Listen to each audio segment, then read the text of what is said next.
What makes for a good marriage? The Bible tells us it is sacrificial love. Yes. Our example of sacrificial love, our best example, obviously, is the love of Jesus Christ demonstrated for the church, which is called the bride of Christ.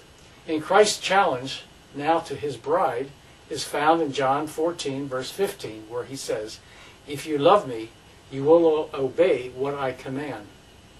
So how do we demonstrate our love for Christ? It's through obedience.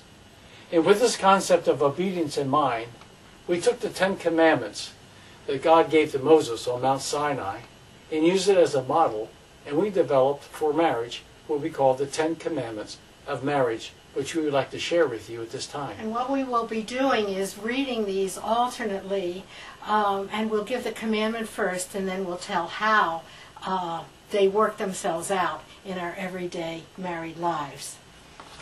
Okay, so here we go. This is called the 10 Commandments of marriage. Number 1, you should hold no other person higher than me in your affection. Only God should receive more of your love than I.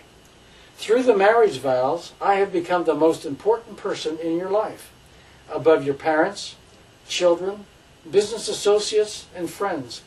Therefore, I expect you to love me with all your heart and to guard against anyone coming between us. And please, don't ever take my position and give it to another. I could never bear the shame nor the void. Number 2, you should not fantasize nor daydream about any other lovers. That means no pornographic magazines, books, movies, or shows. For infidelity begins in the mind, so focus your romantic thoughts on me and me only.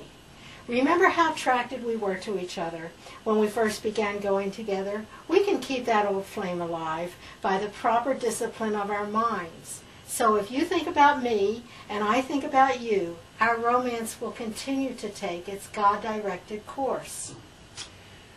Commandment number 3, you should not talk about me in a derogatory manner.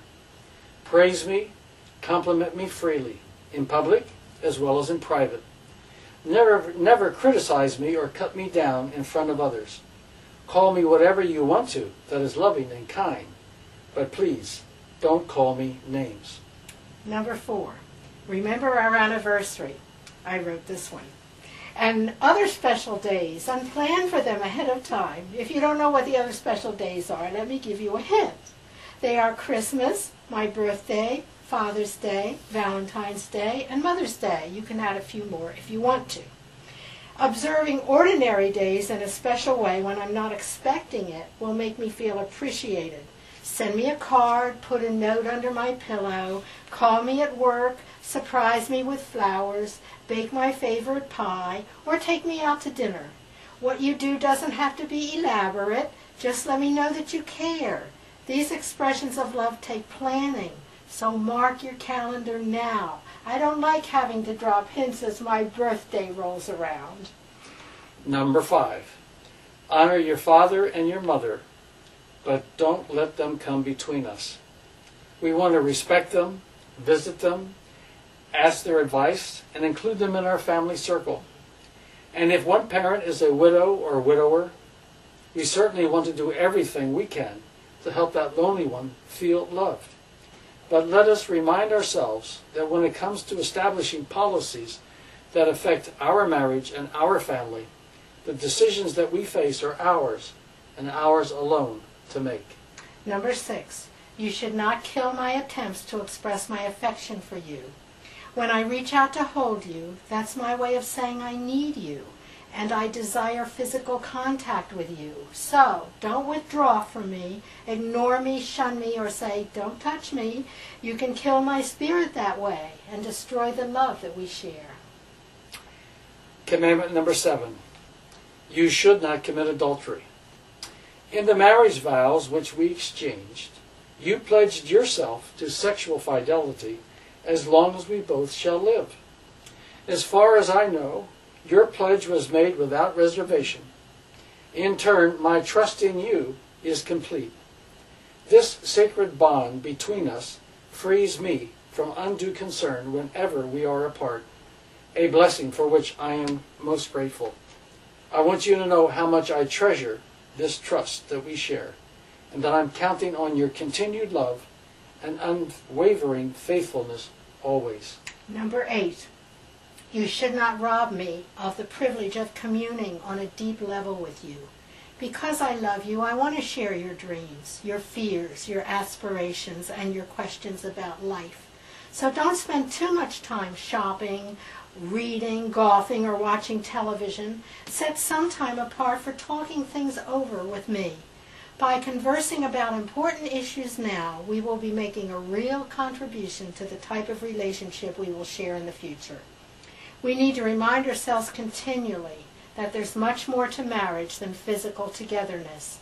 There should be a blending of minds, of personalities, and of spirits as well. Number 9, you should not lie to me. I need assurance that at all times you are being open and honest with me, for my trust in you is based on your truthfulness. So don't deceive me, mislead me, or tell me half-truths or little white lies. For if I discover that what you are telling me is not necessarily true, how will I know when to believe you? How will I know which statements to accept and which ones to discard? I want to be able to trust every word that comes out of your mouth. So please, tell me nothing but the truth. And number 10, you should not covet anyone else's partner, relationship, or situation in life. I am all that you need. I have been designed by God, just as I am, for the purpose of fitting into your life. So don't create impossible expectations for me to meet. And don't compare me with other people in appearance, in personality, in business acumen, in social status, or in spiritual maturity. Let's enjoy what God has given us, and together, let's form a partnership for His glory. If you love me, you will obey what I command.